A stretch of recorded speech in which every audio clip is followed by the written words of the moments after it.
Hello friends, welcome to family kitchen cooking. இது வரைக்கும் நம்ம சேனலுக்கு புதுசாக இருந்தீங்கன்னா சேனலை மறக்காமல் சப்ஸ்கிரைப் பண்ணிக்கோங்க ஃப்ரெண்ட்ஸ். இன்றைக்கி ரொம்ப சூப்பரான சுவையான ஒரு சொட்டு பால் கூட இல்லாத அருமையான டீ ரெசிபிங்க. இந்த டீ ரெசிபியை நீங்கள் தெரிஞ்சுக்கணுன்னா கண்டிப்பாக வீடியோ கீழே ரெட் கலர் பட்டன் இருக்கும், அதை ப்ரெஸ் பண்ணிக்கோங்க. டிஸ்கிரிப்ஷன் கீழே லிங்க் இருக்கும், செக் பண்ணி தெரிஞ்சுக்கோங்க ஃப்ரெண்ட்ஸ். வீடியோவை ஸ்கிப் பண்ணாமல் மிஸ் பண்ணாமல் பார்த்தா தான் இந்த டீயோட ரகசியம் புரியும் ஃப்ரெண்ட்ஸ். வீட்டில் பால் இல்லை அப்படின்னு சொல்லிட்டு கொஞ்சம் கூட கவலை வேண்டாம் ஃப்ரெண்ட்ஸ்.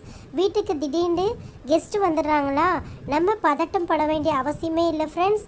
ஈஸியாக வீட்டில் இருக்கக்கூடிய ஒரே ஒரு பொருளை வச்சுட்டு ஈஸியாக நம்ம சூப்பரான பர்ஃபெக்டான கமக்கிற டீயை நம்ம வீட்டு கிச்சனில் போட்டு எடுத்துடலாம். ரொம்பவே டேஸ்ட்டை பார்த்திங்கன்னா நார்மலாக குடிக்கக்கூடிய டீயை விட ரொம்பவே அற்புதமான டேஸ்ட்டில் இருக்கும். கண்டிப்பாக உங்கள் வீட்டில் மிஸ் பண்ணாமல் போட்டு பாருங்கள். இந்த வீடியோ பிடிச்சிருந்தா வீடியோக்கு லைக் போட்டுருங்க, மறக்காமல் ஷேர் பண்ணுங்கள், சப்ஸ்கிரைப் பண்ணுங்கள். இன்னொரு வீடியோ நெக்ஸ்ட் வீடியோ வித்தியாசமான ரெசிபியோட மீட் பண்ணுறேன். அது வரைக்கும் take care, bye bye friends.